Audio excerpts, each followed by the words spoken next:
Virtytet e Imam Aliut, paqja qoftë mbi të, janë të shumta. Ahmed ibn Hanbeli tregon se nuk ka në librat e tij transmetime rreth sahabëve të tjerë me zinxhir më të fortë se sa ato të Imam Aliut. Imam Aliu, paqja qoftë mbi të, jetoi 39 vite pas ndrimit të jetë të dërguarit të Allahut, paqja dhe bekimi i Allahut qoftë mbi të dhe mbi familjen e tij.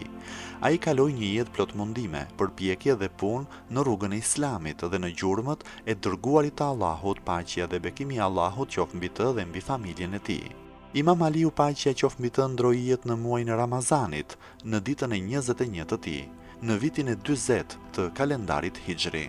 Kur ai ndroi jetë, ishte 63 vjeç. Imam Aliu, paqja qoftë mbi të, u vra nga një person i quajtur Abdurrahman ibn Meljem el-Muradi, Allahu e mallkoft, i cili pasi e vëzhgoi mirë për disa ditë se çfarë bënte imami me një shpatë të lyer me helm, e goditi atë në namazin e sabahut në shpatullën e tij pranë kokës, teksa ai po thoriste njerëzit për në namaz. Kjo gjë ndodhi në natën e 19 të muajit të Ramazanit. Imam Aliu, paqja qoftë mbi të, jetoi edhe një ditë dhe në ditën e 21 të po këtij muaji ndroi jetë.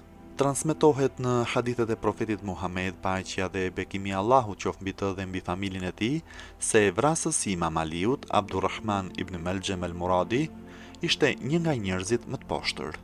Suyutiu transmeton nga Imam Ahmed ibn Hanbeli dhe Imam Hakimi se Amar ibn Yasiri ka transmetuar se i dërguari i Allahut i ka thënë Imam Aliut: dy janë njerëzit më të poshtër, njëri prej tyre quhet Uhaimir Themud, i cili vrau deven, dhe ai që do të vras ty, o Ali, këtu.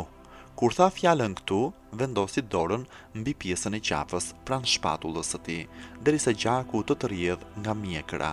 Imam Aliu, paqja qoftë mbi të, është varrosur në Nexhin e nderuar dhe vari i tij dihet nga të gjithë. Ai vizitohet nga mijëra besimtarë.